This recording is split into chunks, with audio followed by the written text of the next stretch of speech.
Hello बच्चों, क्या हाल चाल है बेटा। उम्मीद है कि सभी बहुत मज़े से होंगे, बहुत अच्छे से आप लोग अपनी पढ़ाई कर रहे होंगे। तो बेटे आज हम लोग बात करने वाले हैं प्रश्नावली 7.2 कक्षा 12 का 7वां बड़ा इंपॉर्टेंट चैप्टर समाकलन चल रहा है और उसकी दूसरी एक्सरसाइज के आज इंट्रोडक्शन की बात करेंगे। बहुत ही इंपॉर्टेंट ये एक्सरसाइज है क्योंकि अब तक जो एक्सरसाइज हमने करी है 7.1 वो सीधी साधारण अवकलन थे, सीधे सूत्रों पे बेस्ड अवकलन थे। यानी कि आपको क्वेश्चन दिया गया है उसमें सीधा सूत्र लग रहा था, सिर्फ आपको सूत्र सामने रख करके क्वेश्चन अगर करोगे तो सारे क्वेश्चंस आप 7.1 7.1 प्रश्नावली के आप कर पा रहे थे।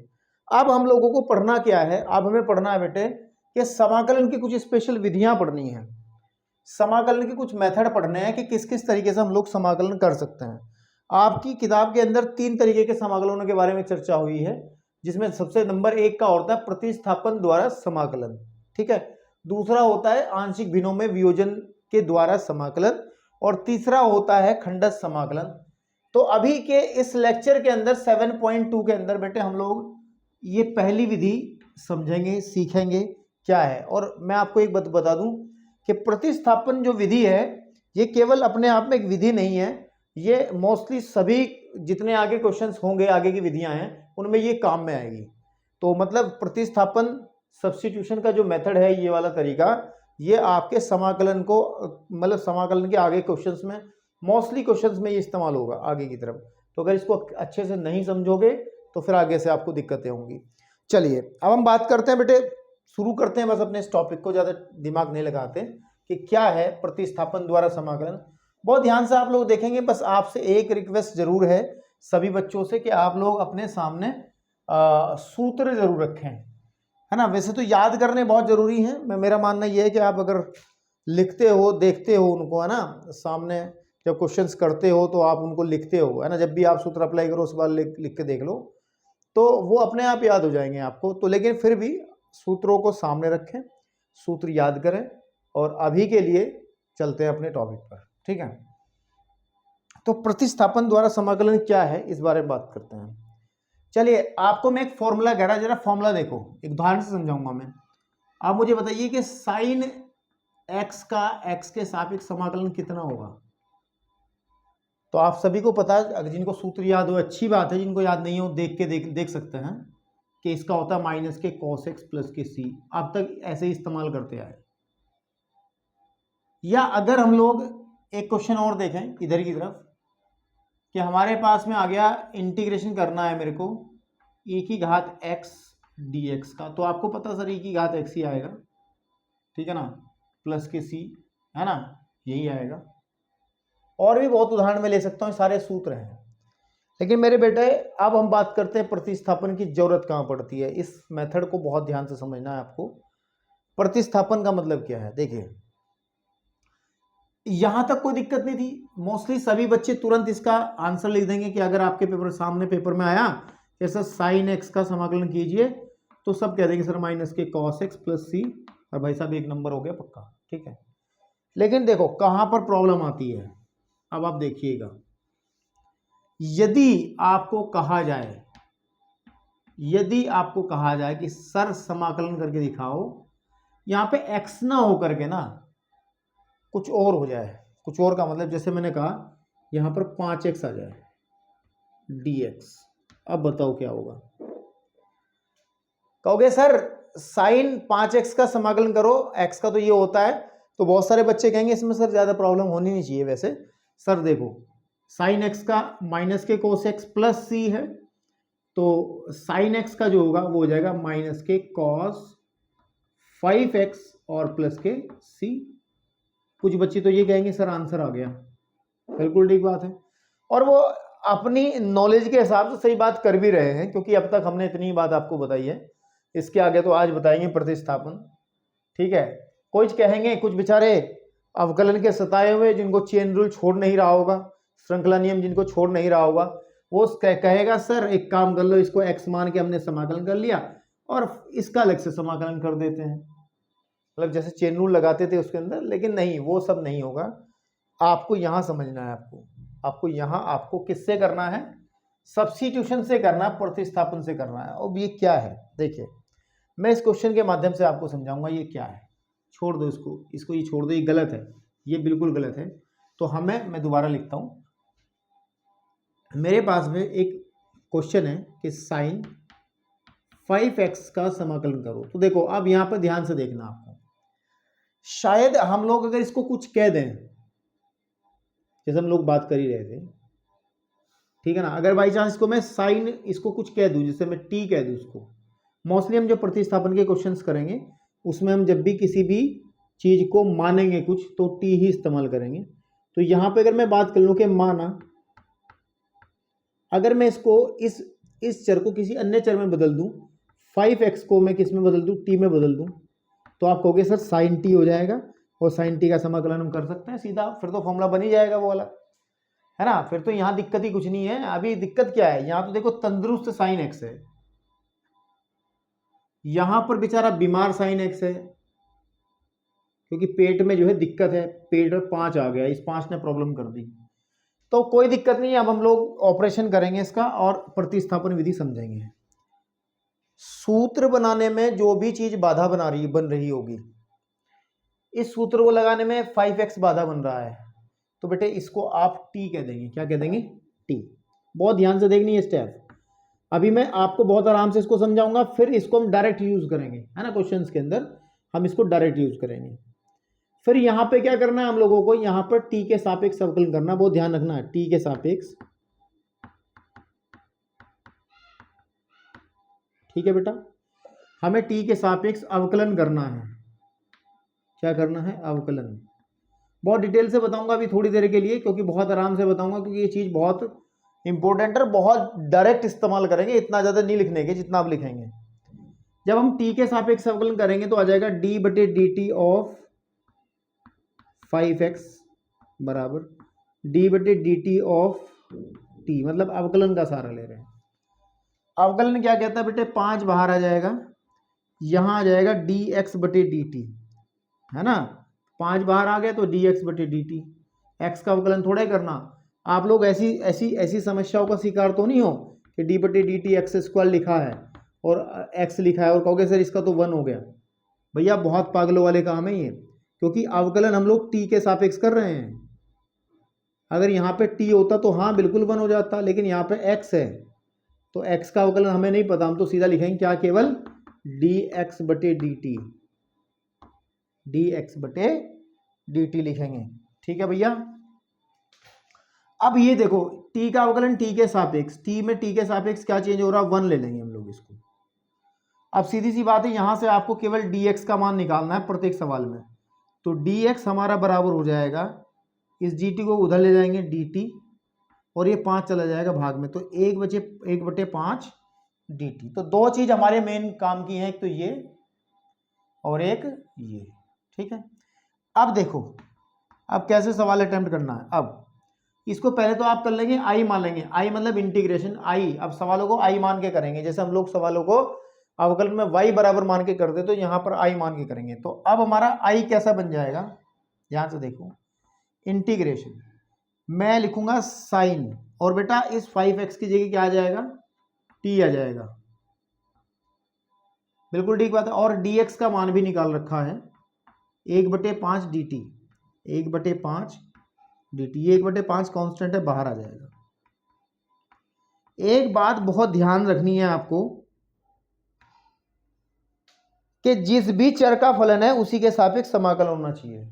ऐसा नहीं था कि सर आप इसको साइन टी और dx लिख दो, नहीं मेरे भाई, क्योंकि हमारा फलन अब t में बदल गया है, जो सवाल है वो t में बदल गया है, तो समाकलन भी t के सापेक्ष ही होगा, तो dt रखना पड़ेगा। इसीलिए हम लोग यहां पर dx का मान निकाल लेते हैं।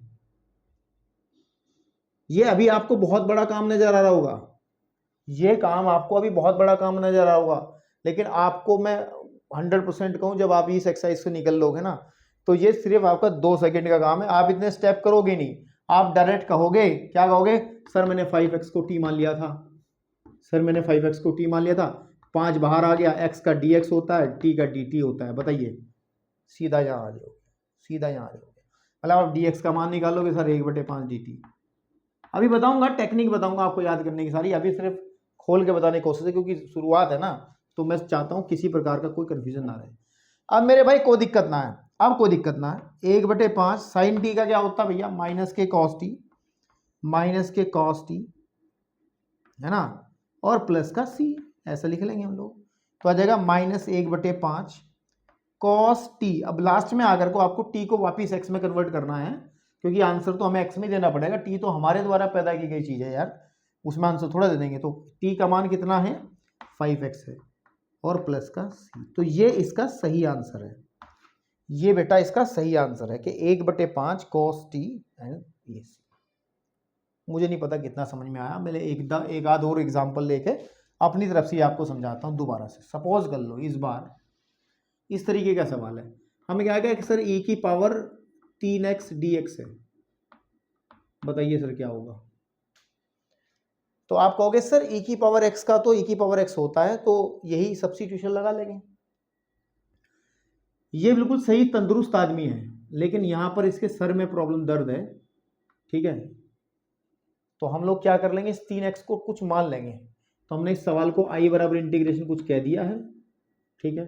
तो माना, यहां पर लिख लेंगे हम लोग, माना 3x बराबर हम लोग t मान लेंगे, 3x बराबर t मान लेंगे।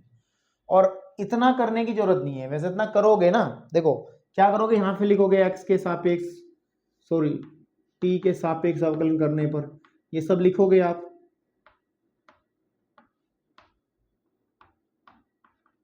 ठीक है। तो यहां कहोगे सर 3x का अवकलन t के सापेक्ष, और t का सापेक्ष, t का अवकलन t के सापेक्ष। कहोगे सर 3 बाहर आ गए, यहाँ क्या dx/dt, यहाँ से हमें dx का मान निकलना, और इसका हो जाएगा 1। फिर वही बात कि dx का मान हो जाएगा 1/3 dt, क्योंकि 3 बटे में जाएगा, dt ऊपर जाएगा, ठीक है भैया। लेकिन मैं ये कह रहा हूं आपको कि इतना काम हर बार करना ही नहीं है, इतना काम आपको हर बार करना ही नहीं है। ये जो हमने, इसी को कहते हैं सब्स्टिट्यूशन। जो काम ये किया है इस वाले में, या फिर इस क्वेश्चन में जो काम किया है, इसी को हम कहते हैं सब्स्टिट्यूशन, इनके प्रतिस्थापन। क्या कहते हैं बेटा, यही तो है कि हम लोग जो प्रॉब्लम है उसकी जगह हम नया, जो चर हमें दिक्कत कर रहा है, उस चर की जगह एक नया चर मान करके हमें एक ऐसा फलन बना लेना है जिसका सूत्र हमें डायरेक्ट मिल जाता है, जिसका एक डायरेक्ट हमें एक फॉर्मूला देखने को मिलता है, और हम लोग आसानी से उसका समाकलन लिख देते हैं। इस प्रतिस्थापन के जरिए क्या हुआ, हम लोग फिर उठाएंगे अब लिख करके कि सर i को पकड़ो, i इज व्हाट, i है हमारे पास में e की घात, देखो हमने इसको मान लिया t। अब देखो इस dx का मान निकाला, क्योंकि जब फंक्शन t के पदों में हो गया तो बेटे समाकलन भी तो t के सापेक्ष ही होगा। तो dx का मान रख देंगे 1/3 dt। तो मेरे भाई 1/3 बाहर आ जाएगा, और इंटीग्रेशन ऑफ e की पावर dt। फिर कहोगे सर अब तो ठीक है, अब तो ठीक है ना, क्योंकि e की पावर x या फिर e की पावर t का, t के सापेक्ष ही समाकलन e की पावर t ही होगा, एंड प्लस का इंटीग्रेशन कांस्टेंट प्लस 1/3 e की घात t का मान आपको सब्स्टिट्यूट करना पड़ेगा, वापस फिर प्रतिस्थापित करना पड़ेगा 3x और प्लस का c। तो यही तरीका है प्रतिस्थापन द्वारा समाकलन करने वाले क्वेश्चंस का, कि आपको ये जांच करनी है। बड़े ही छोटे लेवल के सवाल मैंने आपको समझाया है, बहुत आसान लेवल के सवाल लेकर के कि कैसे सब्स्टिट्यूशन करते हैं, ठीक है ना। वैसे तो कुछ नियम भी हैं, मतलब कुछ मैं आपको नोट भी लिखवा दूंगा जब एक्सरसाइज में। देखो यहाँ पर एग्जाम्पल्स कम है इंट्रोडक्शन में, तो जब मैं एक्सरसाइज का सोल्यूशन आपको कराऊंगा तो वहाँ एक्सरसाइज के सोल्यूशन को एक बार देखना जरूर, क्योंकि वहाँ पर मैं क्या करूँगा, आपको 2-3 नोट लिखवाऊंगा, जिससे आपको ये सहूलियत मिलेगी कि आप देखते ही पहचान जाओगे कि इस सवाल के अंदर हमें किसको प्रतिस्थापित करना है, यानी कि किसको हमें टी मानना है। बात मेरी समझ रहे हो, किसको हमें टी मानना है, उन्हें नोट के माध्यम से आपको पता चलेगा। अभी नहीं लिखवा पाऊंगा क्योंकि उस लेवल के सवाल इंट्रोडक्शन में है नहीं, तो जब मैं सॉल्यूशन कराऊंगा तब उसको लिखवाऊंगा। तो अभी के लिए उम्मीद करता हूँ आपको समझ में आया होगा, और इस लेक्चर को अभी इस वीडियो को पॉज यहीं पर करके आप आसानी से नोट कर सकते हैं। फिर मैं आपके सामने कुछ किताबी सवाल करने के चक्कर में हूँ, ठीक है बेटा, कुछ किताबी सवाल हम लोग करने के चक्कर में हैं, ठीक है बेटा। तो जरा वीडियो को पॉज कीजिए और चलिए, हो गया, चलिए अब आप लोग सब बेटे अब अपनी एनसीईआरटी बुक्स को खोल लो एक बार, ठीक है ना, एनसीईआरटी बुक्स को खोल लो। अच्छा मैं एक चीज बताना भूल गया आपको, भूल क्या गया बताया है वैसे मैंने, लेकिन ढंग से नहीं बताया कि आपको ये वाला इतना काम नहीं करना, इस काम को आपको अवॉइड करना है, इस काम को इतनी 1 2 3 लाइनों को आपको अवॉइड करना है। तो आपको कि सर फिर कैसे करना, देखो ध्यान से देखो इस चीज को कि सर अगर हमने 3x को t माना होगा तो भैया ध्यान रखना x का अवकलन dx हो जाता है, x का अवकलन dx, इस बात को ध्यान रखें कि x का अवकलन हो जाएगा dx और t का अवकलन हो जाएगा dt। बात समझे, बस यही इस्तेमाल करना है। देखो जब आपने 3x को t मान लिया है तो 3 बाहर आ जाएगा, x का अवकलन हो जाएगा dx, t का हो जाएगा dt। तो यहां से dx का अगर आप मान निकालोगे तो 1/3 dt आ जाएगा। देखो बीच वाले सारे स्टेप गायब हो गए, जो हमने ये काम किया था ये सब गायब हो गया, सीधा यहां से यहां पहुंचे, सीधा यहां से यहां पहुंचे, यहां भी ना पहुंचे, सीधा यहां से यहां पहुंचे, ठीक है। चलिए अब हम चलते हैं आपकी एनसीईआरटी बुक के अंदर जो एग्जाम्पल्स लिखे हैं उन पे चर्चा करते हैं और इस प्रतिस्थापन द्वारा समाकलन वाली विधि को थोड़ा और अच्छे से समझने का प्रयास करते हैं, ठीक है। चल एनसीईआरटी बुक का ये 5वां एग्जाम्पल, ठीक है, इसके अंदर 4 सवाल दिए गए हैं और पहला सवाल है आपका कि निम्नलिखित का फलनों का x के सापेक्ष अवकलन करो। हमें सापेक्ष समाकलन साइन mx दिया है, इसका समाकलन करना है x के सापेक्ष, तो मतलब यही है समाकलन का मतलब है। हमें उसने कहा है कि सर साइन mx का x के सापेक्ष समाकलन करो, तो मैंने क्या कहा था कि एक लाइन एक चिन्ह ऐसा लगाएंगे और जिसके सापेक्ष करेंगे वहां पर dx, x के सापेक्ष तो dx, y के सापेक्ष तो dy है ना, जो भी होगा उसके हिसाब से। तो हमने इस सवाल को पहले समाकलित करने वाला एक सवाल बना लिया है i के बराबर, लेकिन प्रॉब्लम वही आई इस सवाल के अंदर, क्योंकि हम लोगों को सर बताया गया था कि इंटीग्रेशन ऑफ साइन x और dx वो बराबर होता है माइनस का cos x प्लस सी, ठीक है, तंदुरुस्त फॉर्मूला है। इस वाले क्वेश्चन के अंदर क्या प्रॉब्लम है कि x की जगह जो आया है वो mx है, क्या है mx है, तो ये हमें प्रॉब्लम कर रहा है mx। तो हम लोग क्या करेंगे mx को t मान लेंगे, तो mx इज इक्वल टू हमने मान लिया t, तो माना लिख दोगे कि सर माना mx जो है उसको मैंने t मान लिया। चाहो तो 3 लाइन लिख करके कर लो काम या डायरेक्ट कर लो। यहां पर जब हम अवकलन करेंगे तो m बाहर आ जाएगा, x का हो जाएगा dx, t का हो जाएगा dt। बात समझे, ये आया कैसे, मैं दोबारा से फिर बताऊं, mx is equal to t माना है, जब t के सापेक्ष अवकलन करेंगे तो कितना आ जाएगा d over dt of mx is equal to d over dt of t, या m बाहर आ जाएगा, इंटीग्रेशन समाकलन अवकलन dx बटे dt is equal to t का हो जाएगा 1, तो m dx is equal to dt। देखो ये 3-4 स्टेप बीच के खा लिए गए हैं, समझ में आई बात नहीं, आप इतना करोगे तब भी क्वेश्चन में काम चलेगा, कोई दिक्कत नहीं है ना। ऐसा मत मानना कि कोई नंबर काट लेगा या कुछ कर लेगा, नहीं ऐसा कुछ नहीं है। आप इससे डायरेक्ट ये लिख सकते हैं अगर आपकी समझ में बात आ गई होगी तो मेरे भाई ध्यान से सुनो, यहां से हम लोगों को dx का मान निकालना पड़ेगा, तो dx इज वॉट हो जाएगा 1/m और dt। तो अब हम क्या करेंगे, अब अपने i को उठा लेंगे, समाकलन को उठा लेंगे, और वो समाकलन हमारा क्या है साइन, इसकी जगह लिख देंगे हम लोग t, बिकॉज हमने mx को क्या मान लिया है t मान लिया है, और dx को हमने मान लिया 1/m dt, तो गुणा में आएगा 1/m और dt। चूंकि 1/m एक कांस्टेंट क्वांटिटी रहेगी तो 1/m समाकलन से बाहर, और साइन t और फिर मेरे भाई dt। साइन t का हमें पता है साइन x का होता है माइनस के कोस x, तो साइन t का t के सापेक्ष हो जाएगा माइनस के कॉस t एंड प्लस के c, तो मेरे भाई माइनस का 1/m। अब यहाँ पर लास्ट में तो आंसर हम x में देना, x t का मान है mx, तो यहाँ पे mx भर देंगे, प्लस का c आ जाएगा आपका आंसर। तो उम्मीद करता हूँ कि बहुत इजीली इस सवाल को आप समझ पा रहे होंगे, बिल्कुल ठीक बात है ना, इस सवाल को आप लोग बहुत अच्छे से समझ पा रहे होंगे, ठीक है मेरे भाई, क्लियर है, ठीक है। चलिए अब हम चलते हैं बेटे दूसरे सवाल पे, इसके दूसरे क्वेश्चन पे। देखो दूसरा क्वेश्चन क्या है, मैं यहां करूंगा हमें कहा गया है कि समाकलन करना है, सेकंड पार्ट है समाकलन i इज इक्वल टू किसका करना है मेरे भाई, मेरे को समाकलन करना है 2x साइन और इसके पेट में x square plus 1 and dx।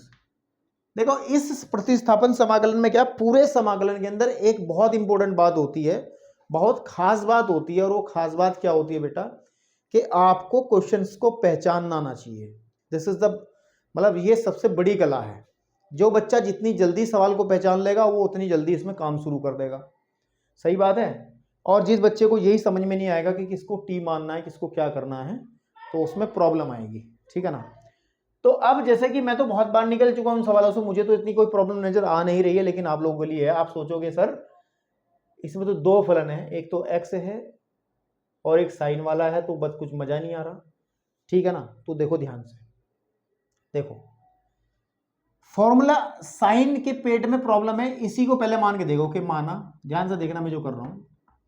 सवाल को जब अगर थोड़ा सा आप पकड़ोगे ना तो सवाल अपने आप खुलता चला जाएगा। समाकलन के सवाल कुछ ऐसे होते हैं जैसे आपने किसी ऊन की एक जर्सरी का एक मतलब एक धागा निकाल दो तो सारे निकल जाएंगे उसके। तो हम लोगों ने इसको टी माना। ठीक है, ठीक है बेटा। फिर हम लोग क्या करते हैं, मैंने क्या कहा था, यहाँ पे टी के सापेक्ष अवकलन करते हैं। तो देखो क्या होना है, एक्स स्क्वायर का अवकलन हो जाएगा 2x और साथ में dx। भाई हम टी के सापेक्ष कर रहे हैं ना, देखो यहाँ पे मैं दोबारा, चलो मैं खोल के कराता हूँ। यहाँ पर टी के सापेक्ष अवकलन करने पर, ठीक है ना, एक मिनट जरा, ठीक है। तो बेटा इसको हम पूरे को टी मान लेते हैं। इसको टी मान लेते हैं, इसको टी मान लिया तो हम लोग क्या लिखेंगे यहाँ पर, टी के सापेक्ष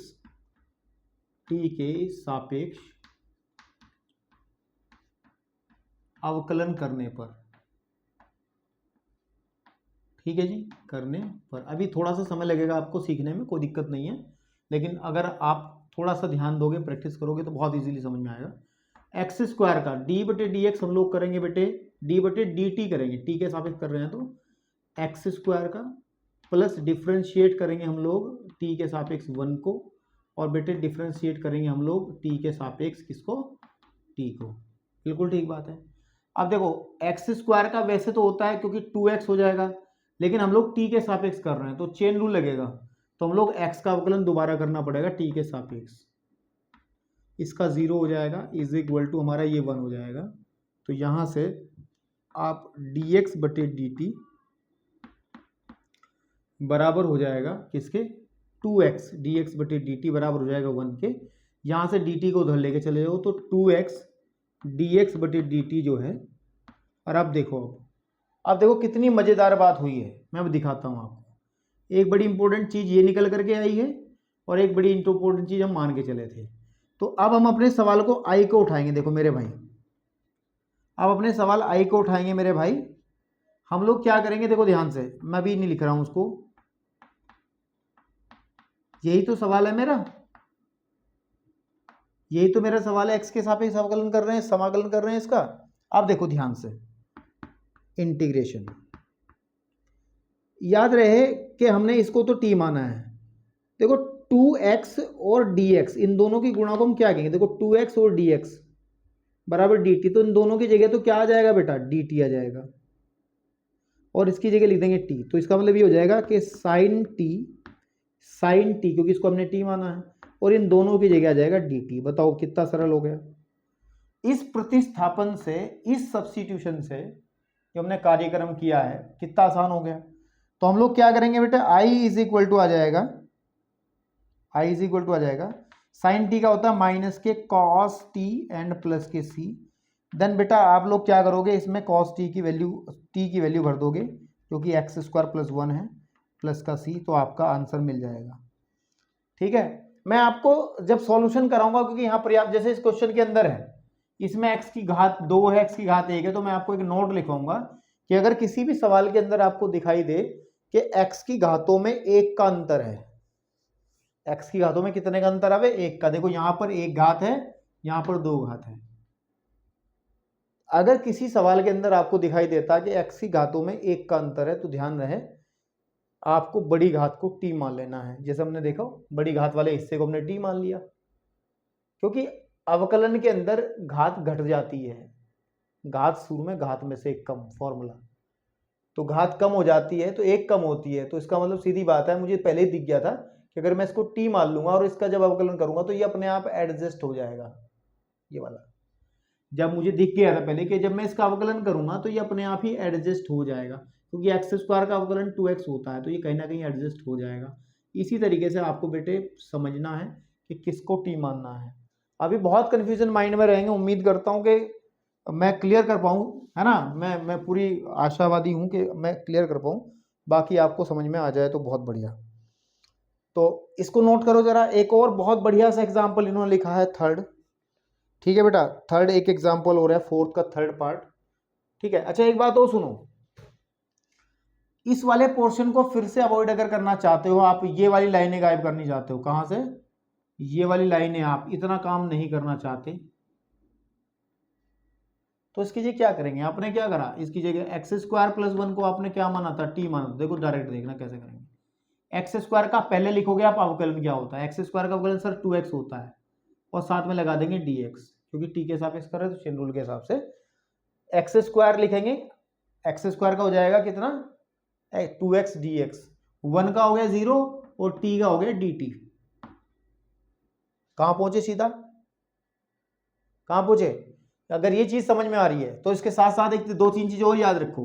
जैसे कभी आपने x की घात 3 को t माना है, x की घात 3 को t माना है, तो यहां से कैसे करेंगे, x की घात 3 का कितना होता है सर, घात शुरू में घात में से एक कम, अवकलन कर दिया और साथ में dx लगाना अनिवार्य है बराबर dt।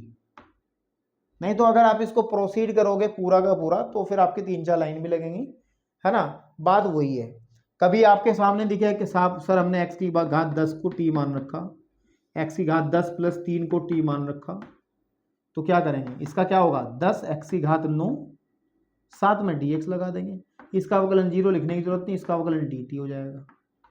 देखो चलिए हम चलते हैं बेटे इसके थर्ड पार्ट की तरफ, ठीक है। आप लोगों को समझ में आ रहा है या नहीं आ रहा, बहुत ध्यान से आप लोग कर रहे हो या नहीं कर रहे हो, मुझे इस सब बात का कुछ अंदाजा तभी लगेगा जब आप मुझे कमेंट में बताओगे कि सर अच्छा समझ में आया, बुरा समझ में आया, पूरा समझ में आया, अधूरा समझ में आया, तो जो आप बताओगे तभी पता चलेगा, ठीक है ना। तो बता दिया करो अगर आपको ठीक ठाक कुछ चीज़ समझ में आ रही है, ताकि मुझे भी अच्छा लगे। तो भैया हमारे पास थर्ड पार्ट है और इंटीग्रेट करना है, आई बराबर हम लोग ऐसे लिखेंगे, किसको, लिखेंगे tan की घात 4। आपको कि सर बड़ा ही भयंकर सवाल नजर आ रहा है ये, लेकिन भैया अधिकतर सवालों में आपको समाकलन के, मैं आपको बता दूं,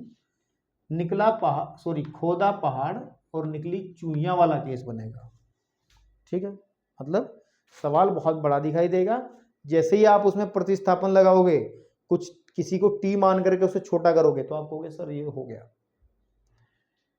तो भैया देखो ध्यान से देखना, बहुत ध्यान से देखना, आपको कुछ समझ में नहीं आ रहा, मुझे तो समझ में आ रहा भाई, पेट में दर्द सबको इसी ने कर रखा, देखो अंडरूट एक्स यहाँ भी है, अंडरूट एक्स यहाँ भी है। तो हम एक काम कर लेते हैं कि माना सर हमने मान लिया कि अंडरूट एक्स को हमने अपने हिसाब से टी मान लिया। अब वो डायरेक्ट विधि लगाओ, इसका अवकलन कितना होता है, मैंने बताया था आपको जब अवकलन सिखाया था कि differentiation of under root of x is always equal to 2 under root of x. इस बात को आपने वहां भी लिखा हो कहीं ना कहीं, या फिर करके देख लो ना भैया, डिफरेंशिएशन ऑफ एक्स की घात 1/2 का जब आप करके देखोगे ना, तो भैया घात शुरू में और घात में से जब एक कम करोगे तो आपको मिलेगा एक्स की घात माइनस का 1/2, इसको नीचे लाएंगे तो प्लस हो जाएगा, तो यही बन जाएगा। ओके, तो भैया यहां पे हम डायरेक्ट यूज कर लें, इसका अवकलन कितना होता है, इसका होता है 1/2 अंडररूट ऑफ एक्स dx बराबर dt। मुझे बड़ी खुशी हुई क्योंकि नीचे वाला अंडरूट एडजस्ट हो जाएगा। अब देखो dx बटे अंडरूट x, देखो इसको का मान कहीं ना कहीं निकल रहा ना, देखो इस 2 को हटा दो यहाँ से, तो देखो 1/अंडररूट ऑफ x dx का जो मान आ जाएगा बेटे वो आ जाएगा 2 dt, ये 2 भाग में इस तरफ उधर जाएगा गुणा में, तो 2 dt, कितना 2 dt। अब आप अपने सवाल को उठाओ, अब आप अपने क्वेश्चन को उठाओ जो दिया गया है, आई हमें दिया गया है 10 की घात 4 under root x sec square of under root x बेटे अंडर रूट ऑफ एक्स, ठीक है, और यहाँ पे आ जाएगा मेरे भाई dx। तो बेटे इसके हर एक सवाल में एक नई बात पता चलती है, ध्यान रखना। तो इंट्रोडक्शन को भी और मेरे कहने से इसके एक्सरसाइज के सॉल्यूशन को भी आप देखें समझें। हो सकता है कि कुछ अलग तरीके आप लोग इजाद कर लें, तो लेकिन देखें जरूर। मैं इस सब्स्टिट्यूशन को क्या करता हूं, इसमें सब्स्टिट्यूट करता हूं कि यहां पे आ जाएगा मेरा 10 की घात 4 t और सेक स्क्वायर t बटे, देखो बटे बटे बटे नहीं आएगा, इस dx और इस अंडरूट x का, इन दोनों का मान कितना है देख लो, 2 dt। तो क्या लिख देंगे यहाँ पे 2 dt, ये 2 कांस्टेंट है, इसी कारणवश ये बाहर आ जाएगा मेरे बेटे, ठीक है ना। इंटीग्रेशन रह जाएगा 10 की घात 4 t और सेक स्क्वायर t और आपके पास में आ जाएगा dt। बात आपको समझ में आ रही है मेरी? मैं आपको बात समझा पा रहा हूँ बहुत अच्छे से, नहीं समझा पा रहा हूँ, ठीक है नहीं आपके पास में, ठीक है। अब बेसिकली क्या है कि ये एक डबल प्रतिस्थापन वाला सवाल हो गया, क्योंकि यहां पर आकर के भी कुछ रास्ते हमें नहीं नजर आ रहे, लेकिन मेरे को नजर आ रहे हैं। वो क्या है कि हमें जो सवाल दिया गया है, अगर हम लोग इस सवाल को कुछ ऐसा लिख दें, किसी को दिक्कत ना हो, तो भाई 10 की घात 4 है तो 10t की होल घात में 4 कर देता हूं। ऐसा क्यों कर रहा हूं? क्योंकि मुझे पता है कि 10t को अगर मैं कुछ मान लूंगा ना और इसका अवकलन हमें ये मिल जाएगा तो काम बन जाएगा। तो यहाँ लिख देंगे सेक स्क्वायर t और dt। देखो t हमने इस्तेमाल कर लिया तो इसको कुछ मान लो, दोबारा प्रतिस्थापित कर रहे हैं। इसके अलावा कोई और तरीका है भी नहीं भाई। आप सोचो कर कैसे पता चलेगा? पता चलेगा तो सवाल आगे चलेगा, नहीं तो सवाल चलेगा नहीं भाई। इसके अलावा कोई और तरीका है भी नहीं इसको यहाँ से यहाँ तक ले जाने में। देख लेना कोई तरीका नहीं है। तो हम लोग क्या करेंगे, यहाँ पे 10t को कोई नया वेरिएबल सपोज कर लो, x तो पहले इस्तेमाल हो रखा है, t हमने मान लिया था, तो कुछ और मान लो, u मान लो। क्या मान लो? u। तो जैसे हमने यहाँ पे किया था t के सापेक्ष अवकलन, है ना। मुझे बताओ 10t का अवकलन कितना होता है? सेक स्क्वायर t, ठीक है। साथ में dt लगाना पड़ेगा, क्यों? जैसे यहाँ पर इसका अवकलन लिखा हमने, फिर dx लगाया, तो हम लोग ऐसे ही करेंगे, इज इक्वल टू du। अगर नहीं समझ में आ रहा तो मैं पूरा खोल के बताता हूँ, क्योंकि शुरुआत है लेक्चर की। यहां पर हम लोग इसको u माना है तो u के सापेक्ष अवकलन करेंगे, u के सापेक्ष हम लोग बेटे अवकलन करेंगे, ठीक है। u के सापेक्ष अवकलन करने पर, ठीक है। तो क्या करेंगे यहाँ पर अवकलन, तो हम लोग डिफरेंशिएट करेंगे d ओवर du, किसको? 10t को, एंड डिफरेंशिएट हम लोग बेटा करेंगे u को, ठीक है। तो अब मेरे भाई बताओ 10t का कितना होता है? फॉर्मूला याद करो अवकलन का, sec square of t and dt, sec square of t and, अब u का सापेक्ष से दोबारा करना पड़ेगा, तो du dt बटे du आ जाएगा चेन रूल के हिसाब से, u का हो जाएगा 1। तो यहाँ से sec square of t into dt का मान आपका du आ जाएगा। तो यानी कि दो चीज़ें काम की प्राप्त हुई, एक तो ये काम का प्राप्त हुआ और एक हमने काम की चीज़ मानी थी। तो ये सब प्रतिस्थापन हम लोग आई में करेंगे। अब हम क्या लिखेंगे, अब हम लोगों का जो आई है वो कैसे कन्वर्ट होगा, देखो ये कैसे कन्वर्ट, 2 तो बाहर है ही है, 2 तो बाहर है ही है मेरे भाई। इसको लिखो हमने, क्या कहेंगे इसको? u कह देंगे, इसको कह देंगे u की घात 4, u की घात 4, और इसको दोनों, इन दोनों मिलकर के देखो sec square t dt, sec square t dt हो जाएगा du। आ गया मजा? अब आपको एक फॉर्मूला, बेसिक फॉर्मूला बताया था समाकलन का, कि x की घात n का अगर x के सापेक्ष करते हैं तो भैया आता है x की घात n प्लस 1 बटे n प्लस 1, n प्लस का c। बिल्कुल ठीक बात है, प्लस का c। ओके, तो u है तो u में भी यही फॉर्मूला लगेगा। कौन से वाला बेटा? कि i is equal to 2 u की घात 4+1/4+1 प्लस का c। तो i इज इक्वल टू आप लोग u की घात 5/5 प्लस का c। बस अब मान रख दो। पहले u क्या था, u था हमारा 10 t की घात 5/5, ठीक है, प्लस का c। लेकिन हमने क्या करा था, t को भी तो कुछ मान रखा था ना, t को कुछ क्या मान रखा था हमने, √x। तो यहां रख देंगे 2 10 की घात 10√x की घात 5 प्लस c/5 प्लस c यहाँ लिखेंगे। चाहो तो आप इसको ऐसे लिख सकते हो, क्योंकि आपको पता है, इतनी ट्रिग्नोमेट्री जानते हो, ये घात यहाँ आ जाएगी कि 10 की घात 5 √x/5 प्लस c आपका ये आंसर हो जाएगा। डबल सब्स्टिट्यूशन इस सवाल में था बेटा। कैसा सब्स्टिट्यूशन था, डबल सब्स्टिट्यूशन इस सवाल के अंदर था। उम्मीद करता हूँ आपको सवाल समझ में आ गया होगा। अब एक सवाल और बचता है हमारा, जो कि है इसका फोर्थ पार्ट, है ना, इसका फोर्थ पार्ट। समझ लें, कर लें, इजीली आपको समझ में सब चीजें आएंगी, कोई दिक्कत नहीं है। फोर्थ पार्ट देखेंगे आप इसका। फोर्थ पार्ट में क्या कहा गया, सर समाकलित करिए कि साइन, और हमारे पास में पेट में लिखा है tan इनवर्स x/1 + x², ठीक है ना। अब वो सवाल आपके दिमाग में उठने शुरू होंगे जो कि सबके दिमाग में उठते हैं। जब 12वीं में था मैं, तो मेरे दिमाग में भी उठता था, सर हमें कैसे पता चलेगा हम किसको टी माने, है ना। ये आपके लिए बड़ी दुविधा का विषय है। इसके लिए कई सारे पॉइंट हैं, वैसे तो कई सारी बातें करी जा सकती हैं किसको टी माना जा सकता है।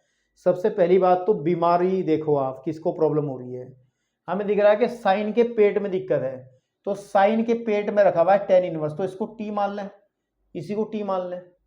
एक कथा तो यह है कि आप लोग देखो, सहूलियत देखो कि भाई कहां पर प्रॉब्लम ज्यादा हो रही है। जैसे साइन के पेट में दिक्कत है, तो उसको पेट वाले को हमने टी मान लिया। चलो इसको भी अगर कामयाब नहीं होती अभी आपकी ट्रिक, एक चीज और ध्यान रखें, फॉर्मूलों पे नजर मारो और सवाल के अंदर उसी पोर्शन को टी मानो जिसका समाकलन का कोई सूत्र ही ना पता हो। बात मेरी समझ रहे हो ना, किसको टी मानना है, उसको टी मानो जिसके समाकलन का सूत्र ना पता हो। अब आप पूरे समाकलन के सूत्रों में देखो कि क्या tan इनवर्स x को का समाकलन आपको पता है, नहीं, इसका केवल अवकलन पता होता है। आपने इसका समाकलन नहीं पढ़ा है मेरे भाई, उठा के देख लो, कोई सूत्र मैंने इसका लिखवा दिया हो तुम्हें, लेकिन हाँ इसका अवकलन हमने पढ़ा है। tan इनवर्स x का अवकलन होता है सर 1/1 + x², ठीक है, आपके पास में, ठीक है। तो सीधी सी बेसिक सी बात है भैया, इस सवाल में इस वाले पोर्शन को टी मान लेंगे कि माना tan इनवर्स x = t। तो यहां पर चाहे तो पूरा प्रोसीजर करो या फिर डायरेक्ट लिख लो आप। tan इनवर्स x का समाकलन कितना होता है, अवकलन 1/1 + x² होता है, लेकिन dx लगाना जरूरी होता है, बराबर dt। समझ में आया खेल। इस प्रतिस्थापन को ऊपर सब्स्टिट्यूट करो, तब हमारा i कन्वर्ट होकर के आ जाएगा कितना बेटा, कि sin t, इसको sin t कह दिया। अब देखो dx/1 + x², dx/1 + x², इन दोनों की जगह क्या आ जाएगा, dt।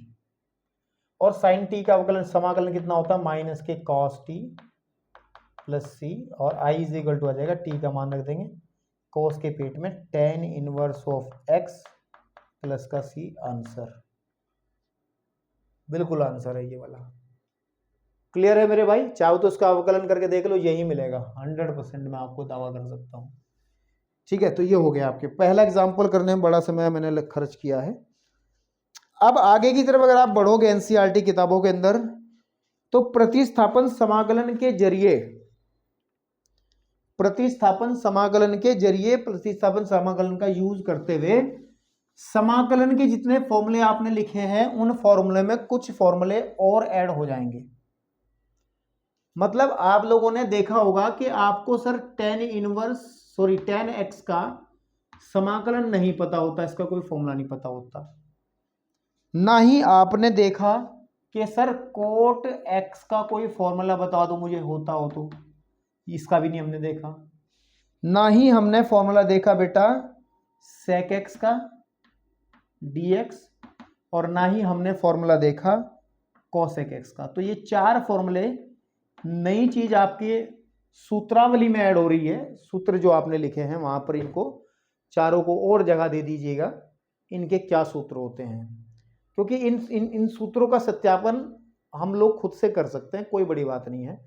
जैसे कि मैं पहला सूत्र बना के दिखाता हूं आपको, ये हटा देता हूं मैं बेटे, समझ में आ गया होगा आपको। जैसे पहला सूत्र है, पहले वाला हमारे पास में है, पहला फॉर्मूला ड्राइव कर रहा हूं, इंटीग्रेशन आई बराबर इंटीग्रेशन हमें करना है कि सर tan x और dx।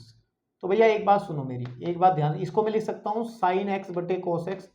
क्या दुनिया की कोई ताकत मुझे मना कर देगी तो बताओ, ठीक है ना? कोई मुझे मना कर देगा तो बता दो भैया, नहीं। तो अब मैं इसमें प्रतिस्थापन लगा रहा हूं, कहोगे सर इसमें क्या जरूरत पड़ रही है? देखो मैं इसमें बेटे cos x को t मान रहा हूं, cos x को क्या मान रहा हूं? t, नीचे रखा हुआ चीज को t मान रहा हूं। तो जब मैं इसका अवकलन करूंगा, cos x का अवकलन माइनस का sin x हो जाएगा और dx बराबर आ जाएगा dt। माइनस यहां से हटा दो तो sin x dx का मान आ जाएगा माइनस का dt। और ये सब्स्टिट्यूशन आप ऊपर जो रखा है उसमें आई में रखो। तो इंटीग्रेशन ऑफ, देखो sin x dx इन दोनों को रिप्लेस कर देगा dt माइनस का, तो माइनस का dt बटे इसको कह देंगे t। तो मेरे भाई ध्यान से सुनो, माइनस आ जाएगा बाहर, इंटीग्रेशन करेंगे 1/t और dt। अब हमने समाकलन का एक फॉर्मूला लिखवाया था कि सर समाकलन 1/x dx होता है log x का प्लस के c का। ये बताया था ना मैंने आपको? कहोगे सर बताया था, कोई गलती नहीं है, बताया था आपने। तो हम लोग क्या कर लेंगे, इसको लिख देंगे माइनस का log t प्लस c, कोई दिक्कत नहीं है। यह आ जाएगा log t का मान आप रख दोगे, what is the value of t cos x plus c। तो मेरे भाई ये एक फॉर्मूला बन गया कि सर tan x का जो समाकलन होता है वो ये होता है। ये भी एक फॉर्मूला ही बन गया है। लेकिन एक बात सुनो, इस माइनस को अगर हटाएंगे तो मेरे भाई log क्या करता है, इस माइनस को हटाएंगे तो अंदर वाला उल्टा करना पड़ेगा मुझे। तो अगर मैं इसको पॉजिटिव करूंगा तो इसको 1/cos x लिखना पड़ेगा। log की प्रॉपर्टी होती है, वो प्रॉपर्टी होती है log की कि log p की घात n बराबर n log p होता है। यानी कि जो पावर होती है वो शुरू में आ जाती है, या शुरू में होती है तो पावर बन जाती है। तो अगर मैं इस केस में देखूं यहाँ पर, तो यानी कि जब मैं इसको माइनस हटाऊंगा तो यहाँ पे घात -1 करनी पड़ेगी। -1 का मतलब 1/, में करना पड़ेगा, 1/, का मतलब ये sec हो जाएगा फिर।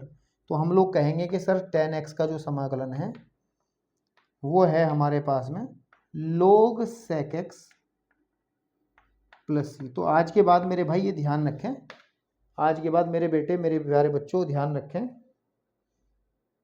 ठीक है? क्या होगा कि सर इसका फॉर्मूला होता है log mod of sec x plus c। sec x की पॉजिटिव वैल्यू के लिए वैलिड है, ठीक है?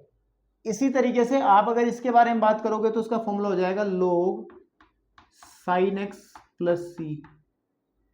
log sin x plus c, इस फॉर्मूले को आप इसी तरीके से प्रूफ करके देखेंगे खुद से, स्वयं सिद्ध करेंगे इसको। आप स्वयं सिद्ध करेंगे तो कॉन्फिडेंस बढ़ेगा कि हाँ हमने भी कुछ करके देखा, ठीक है ना? चलिए, अब नीचे बचता है एक सेक वाला, है ना? तो उसको दिखाते हैं, कोसेक वाला भी उसी तरीके से हो जाएगा। बहुत इजी है, बहुत ही इजी है। सेक वाले पोर्शन के अंदर अगर हम देखें तो बेटा तो हमें करना है थर्ड वाला फॉर्मूला प्रूव करना कि सर सेक एक्स का समाकलन कितना होगा। तो इसको समाकलित करने के लिए इसमें थोड़ा सा जुगाड़ हमें लगाना पड़ेगा अपनी तरफ से। तो इसमें आप क्या करोगे, sec x plus ten x से ऊपर मल्टीप्लाई करोगे और sec x plus ten x से दोबारा मल्टीप्लाई करेंगे डी एक्स। आपको कि सर हमें कैसा पता चलेगा, पता चल जाएगा जब समाकलन की आखिरी एक्सरसाइज करने बैठोगे और पेपर की तैयारी करोगे, तब आपको खुद समझ में आ जाएगा ऐसा क्यों किया था। अभी मैं बताऊंगा तो शायद आप लोग कंफ्यूज हो जाएंगे ऐसा हमने क्यों किया था। ठीक है, और देखो हमें सीधा sec x का फॉर्मूला यूज करना है।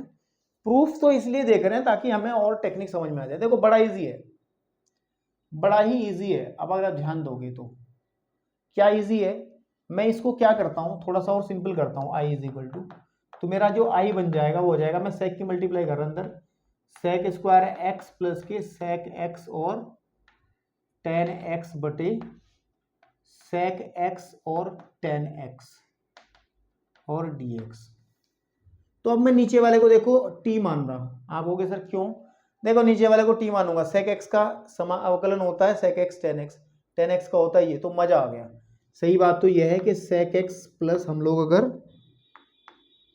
टेन एक्स की को t मान लेंगे और यहां पर अवकलन करेंगे तो आपको पता है सेक एक्स का कितना होता है सर, सेक एक्स और टेन एक्स होता है, और टेन एक्स का कितना होता है सर, सेक स्क्वायर एक्स होता है, और इनके बाहर लगा देंगे dx बराबर dt, जो मैंने कहा था कि इसका पूरे का एक बार अवकलन कर दो और साथ में dx लगा दो फिर dt।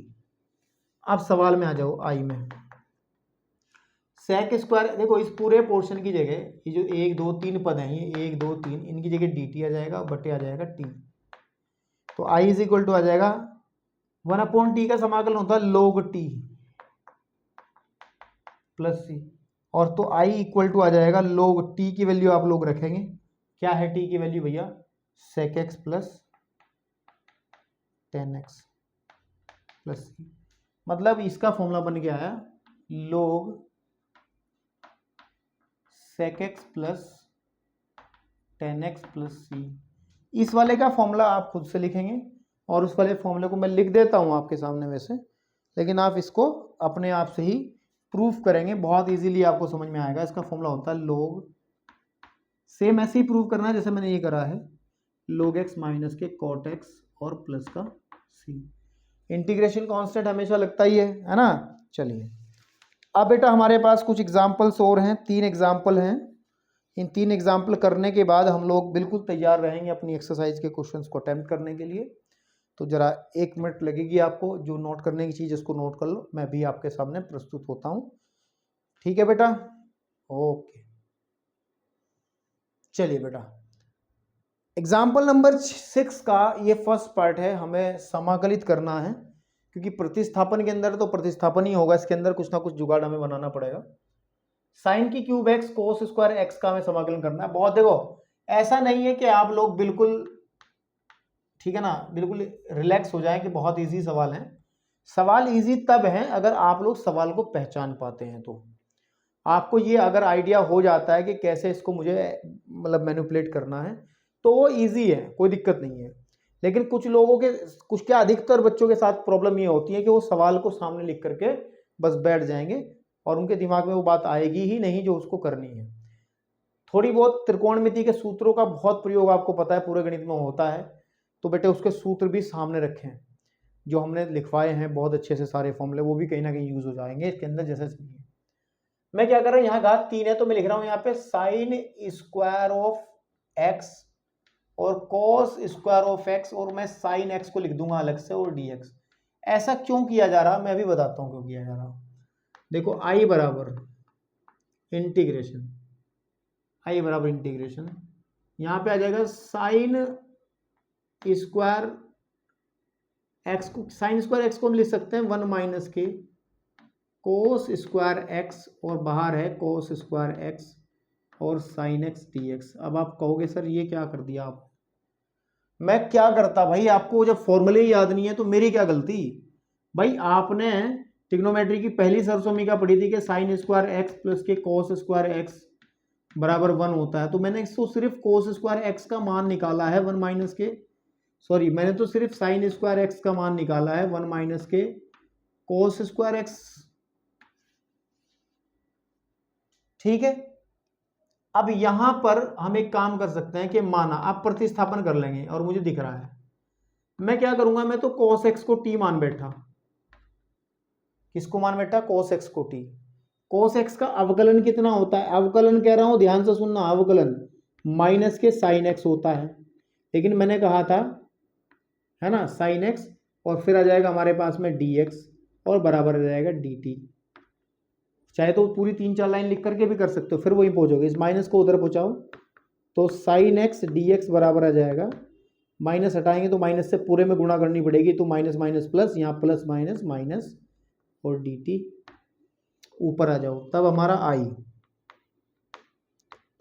तब हम लोगों का आई इंटीग्रेशन जो बनेगा वो बनेगा 1 माइनस, इसको हमने क्या कहा एक्स, तो आ जाएगा एक्स स्क्वायर, बाहर है हमारा फिर से एक्स स्क्वायर, और बेटे इस दोनों चीज़ों की जगह हम क्या लिख देंगे माइनस का D T, sorry T square, T square, T square, प्रतिस्थापन से हमने किसको लेके आ रहे हैं टी स्क्वायर को, तो यहाँ पे लिख देंगे माइनस का डी टी, ये माइनस बाहर आ जाएगा और इसके अंदर मल्टीप्लाई कर लो कि टी स्क्वायर माइनस टी की घात 4 है ना और डी टी, तो आई बराबर आ जाएगा, माइनस बाहर ही रख लो, इंटीग्रेशन टी की घात 2 डी टी अलग कर देंगे, इंटीग्रेशन टी की घात 4, सवाल बन गया है आपका एक्सरसाइज 7.1 वाला ये।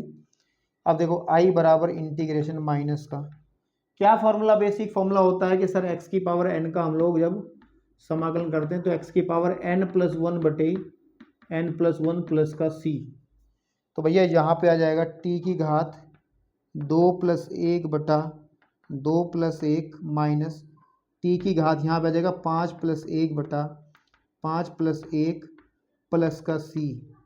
ठीक है भैया मेरे भाई, प्लस का सी जी भर के जी, ट्रिग्नोमेट्री के सवालों के साथ, ठीक है। चलो तो मेरे भाई आई इज इक्वल आ जाएगा माइनस का, आई इज इक्वल आ जाएगा माइनस का टी की घात 3/3, टी की घात 3/3, अब तो सॉल्व करना है ना, माइनस टी की घात 6/6, ठीक है ना, ये क्या कर दे रहा हूं मैं, 4 है ना, तो 4 + 1 आएगा ना, तो टी की घात 5/5, टी की घात 5/5 प्लस का सी, टी का मान आप इसमें प्रतिस्थापित करो, टी क्या था कॉस टी, तो लिख देंगे cos cube x/3 minus cos की 5x/5 प्लस के सी, चाहे माइनस को एडजस्ट कर लो आप, यहाँ भी आंसर छोड़ के जा सकते हो, ऐसी कोई प्रॉब्लम वाली बात नहीं रहेगी मेरे भाई। अगला सवाल देखते हैं, कौन सा सवाल देखते हैं बेटे, अगला सवाल देखते हैं।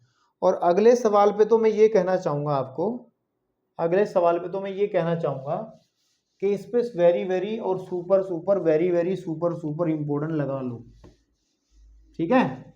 अगले सवाल पे जो इंटीग्रेशन करा रहा है मेरे पास इन सेकंड पार्ट के अंदर, ठीक है बेटा, कि sir I is equal to integrate करिए, और बहुत एक अजीब सा सवाल दिया है, ठीक है ना, बहुत अच्छा सवाल है, इस पे वेरी वेरी इंपॉर्टेंट आप लगा लो, क्योंकि बोर्ड परीक्षा में इसके आने की इतनी संभावना है मैं बता नहीं सकता, ठीक है बेटा। तो अभी तो क्योंकि एग्जाम्पल है, आपको देख के समझ में आ रहा है कि किसको टी माना है, बहुत बढ़िया से करेंगे, बहुत अच्छे से। देखो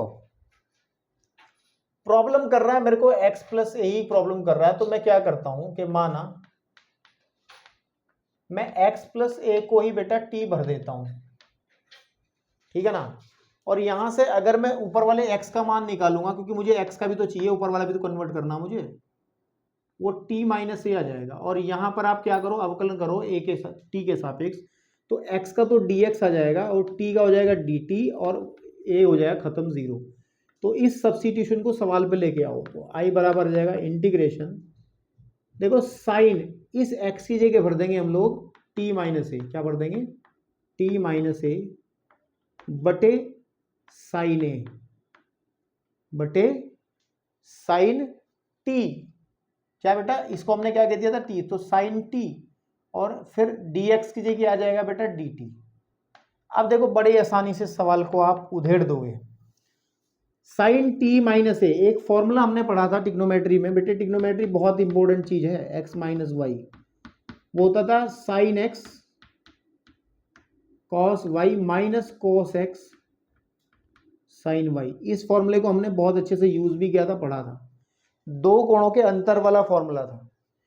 तो अब यहां से जब बात करेंगे तो आ जाएगा हमारे पास में कितना कि साइन टी कॉस ए माइनस कॉस टी साइन ए, बात समझ में आई बात, बटे साइन टी बटे साइन टी बटे कितना है बेटे साइन टी, और आपका आ रहा है डी टी। अभी भी आपको क्लियर नहीं हो रहा? अरे हो गया, देखो अलग अलग कर लो। साइन टी कॉस ए बटे sine t minus cos t sine a बटे साइन टी प्लस का, अभी सी कहाँ जाएगा, है ना, ये तो ब्रैकेट में चल रहा है अभी तो हम हल ही कर रहे हैं। डी टी साइन टी से साइन टी कल्टी हो जाएगा बेटा, और कॉस टी बटे साइन टी क्या होता है, कोट टी होता है। तो आ जाएगा, अलग अलग कर रहा हूँ, इंटीग्रेशन, यहाँ पे बचेगा केवल cos a d t minus integration cot t sine a और डी टी। अब बात ध्यान देना मेरी इस बात को, यहाँ पर कोस ए का साइन ए मत लिख देना, कोस ए है ये, कोस टी नहीं है ना कोस एक्स है, तो ये एक कांस्टेंट है, ये एक अचर है, ये तो पूरा बाहर आ जाएगा यहाँ पे कॉस ए। यहाँ पे बचेगा 1 डी टी माइनस, यहाँ पर आपका साइन है एक कांस्टेंट क्वांटिटी है, वो भी बाहर आ जाएगी, अंदर आ जाएगी कॉट टी और डी टी, कोट टी और डी टी। अब भैया ध्यान से सुनो, कॉस ए तो है ही है, 1 का कितना हो जाएगा आपको पता, टी के सापेक्ष है तो टी हो जाएगा, एक्स के सापेक्ष होता तो एक्स हो जाता, तो यहाँ पे आ जाएगा टी, तो मैं लिख दूंगा यहाँ पे शुरुआत में लिख दूंगा टी कॉस ए माइनस कोट टी का, ये देखो यहाँ पे ये अब काम में आएगा, कितना आ जाएगा बेटा, साइन ए तो है ही है, लोग, ठीक है ना, लोग साइन टी आ जाएगा और प्लस का सी। तो अब आपको कुछ नहीं करना, सिर्फ और सिर्फ टी का मान प्रतिस्थापित करना, बाकी तो सब हो चुका है। तो यहाँ पे आई का जो आंसर बनेगा, तो टी का वैल्यू कितना बेटा, टी इज वॉट, टी है एक्स प्लस ए, तो यहाँ जाएगा x plus A cos A minus sign ए, यहाँ पे आ जाएगा लोग टी, है ना, लोग साइन टी का मतलब साइन एक्स प्लस ए प्लस का सी। तो ये आपका बेटे आंसर आ जाएगा। इजीली आप लोग इसको लिख देंगे अपनी कॉपी के अंदर, ठीक है भैया, ठीक है बेटे प्यारे बच्चों, ठीक है। एक्स टी का मान इन्होंने लिखा है,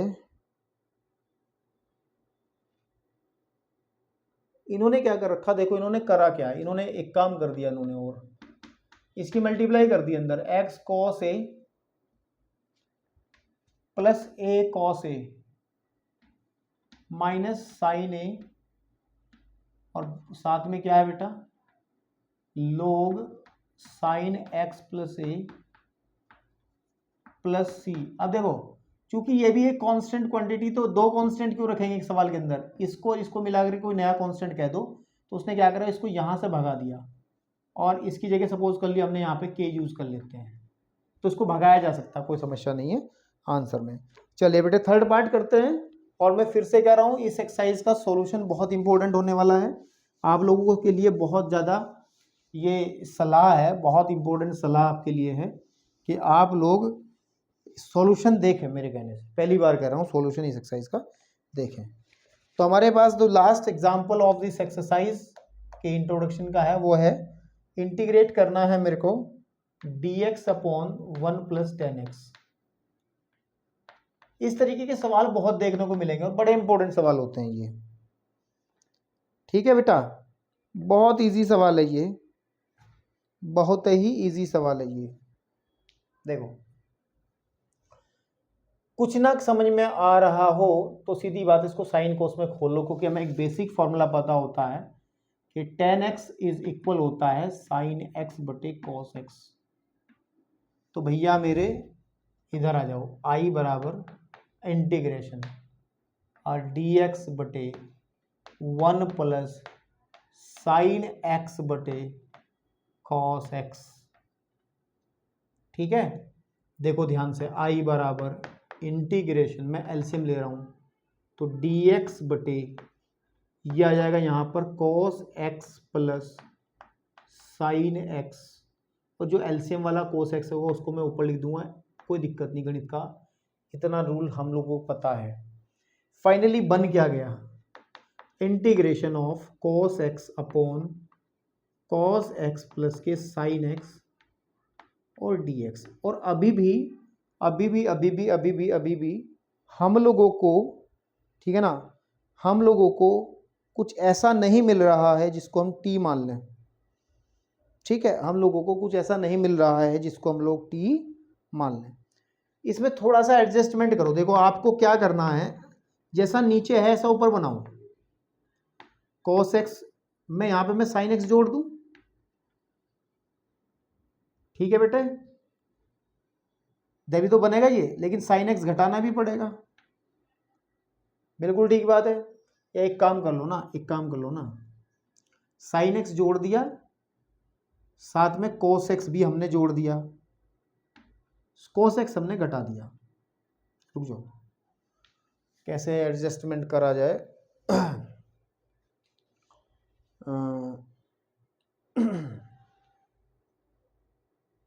ठीक, ठीक है ना। तो हम लोग को ऊपर जैसा बना, तो माइनस के साइन एक्स जो है, सही बात है, ऐसा हम लोग कर सकते हैं। इसका एक तरीका और है क्वेश्चन को करने का, बस वो एक्सरसाइज में बताऊंगा आपको, ठीक है।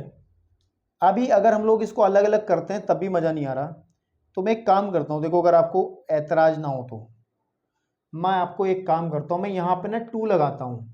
कहोगे सर ऐसे ही? हाँ भाई ऐसे ही। तो मैं 1/2 बाहर लगा दूँ, कोई दिक्कत तो नहीं है।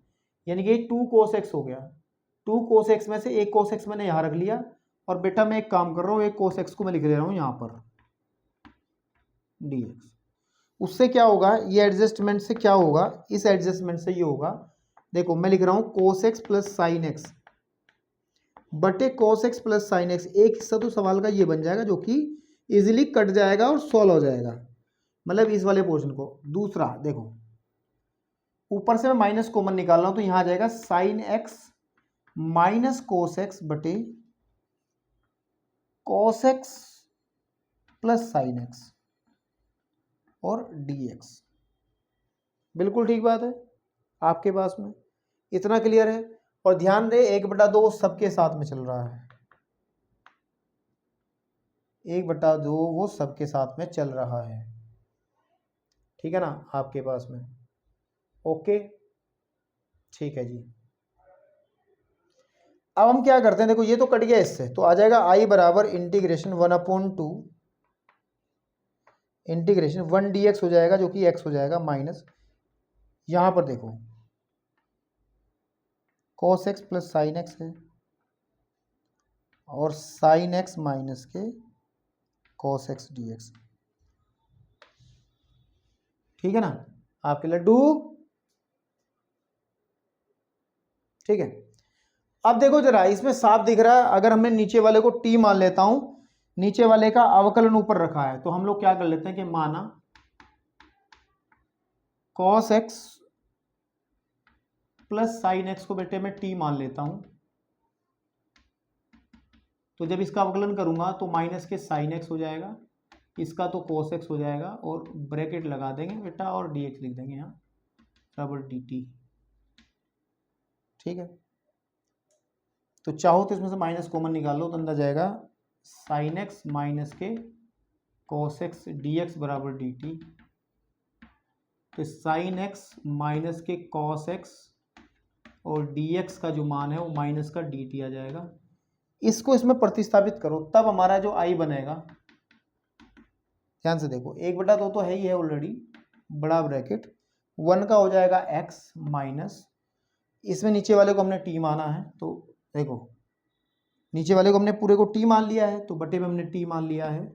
लेकिन देखो sine x cos x D x, sine x cos x D x को जगह माइनस का dt, तो यहाँ लिख देंगे माइनस का dt, और इस माइनस को चाहे तो बाहर निकालो तो ये प्लस हो जाएगा, तो आप लिख दोगे 1/2 प्लस c चला लो, कोई कॉन्स्टेंट में लिया था, x प्लस इसका आ जाएगा log t।